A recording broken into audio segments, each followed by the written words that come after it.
My name is Dr. Nantam. I'm a dental surgeon here in Kampa, and this is my hometown. From what I could remember, that my father came down to Malaya probably in the 1942-43 time, because those were the days, the depression days, and they were very poor, so they have to come down. And there were some of them from the same village in India, district of Bathinda, and they took the journey down to Madras, and then they sailed to Penang, and then Penang they came down to Trono, because they were told that there were three brothers who were also from Bathinda, and they were working there in Trono. And we managed to meet them, and the three of them, they were there with the dredgers, the British dredgers, tin mining. And they told him, since we are working, we are very busy, you could just help us with cooking and the rest. So after some time, they were short of workers in the dredge, and he was asked to join as one of the workers in the dredge there. Not much later, the Japanese came, and they were told to sink the dredges. And finally, when the dredge was sunk, so they also left the place, and then they took shelter in some place in Trono. And while they were there, the Japanese soldiers came, and they said, since four of them are here, I would like to, one of you must join us. So the three brothers told my father, so you go and join them. After all, you are going to be their laborers and not the prisoner of war. So father has got no choice but to join them. So their duty was to derail the railway line all the way from Malaya, put on the train, and go towards the north, towards the Thai-Burma border. And along the way, there were many other laborers, the South Indian,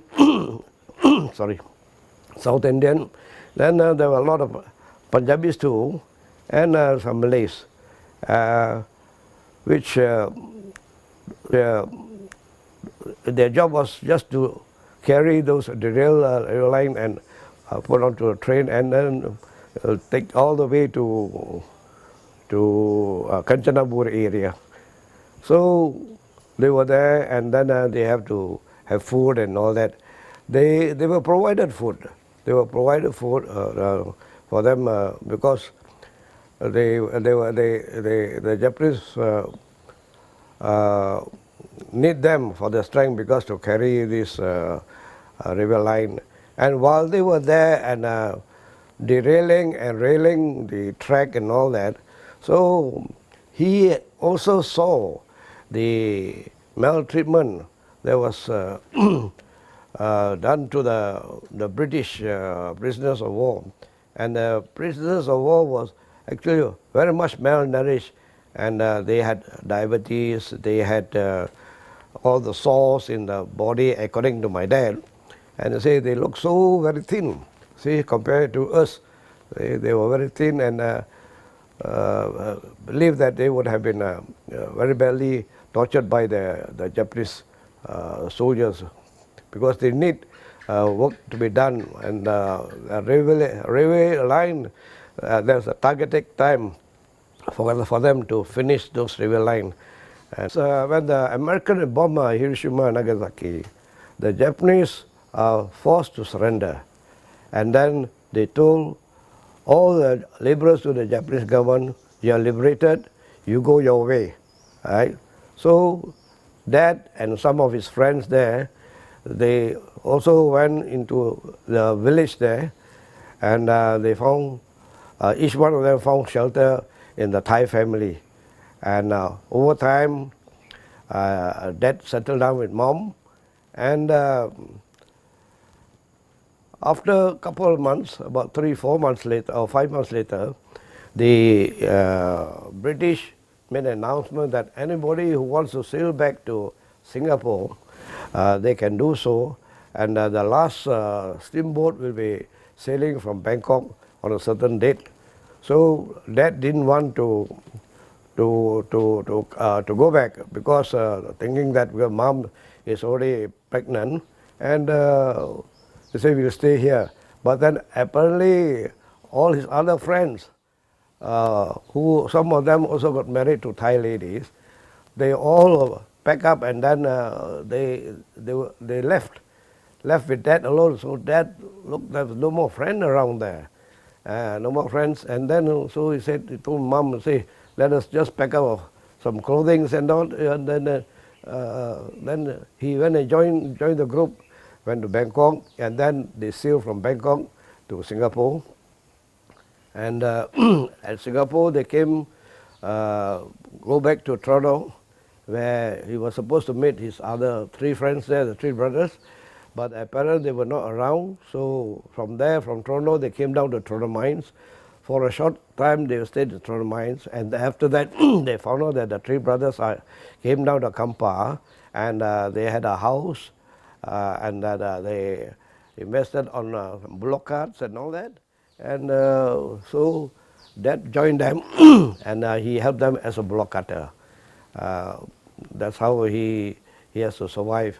And over time, when when economy was getting better, so he eventually he became the guards of the tin mine, the jagas they call them. And from there, while they were there, they were being trained to use firearm. And then during that time, it was an emergency time, so he was recruited in as a reserve police force to go and look for the communists in the jungle. There was that much as I could just remember.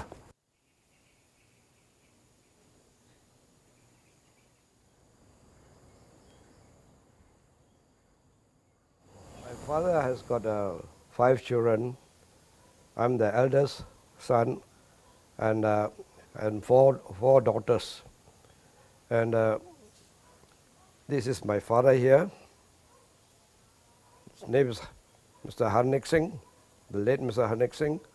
My mom, late Ban Kaur, alias Maniam. And these are my sisters.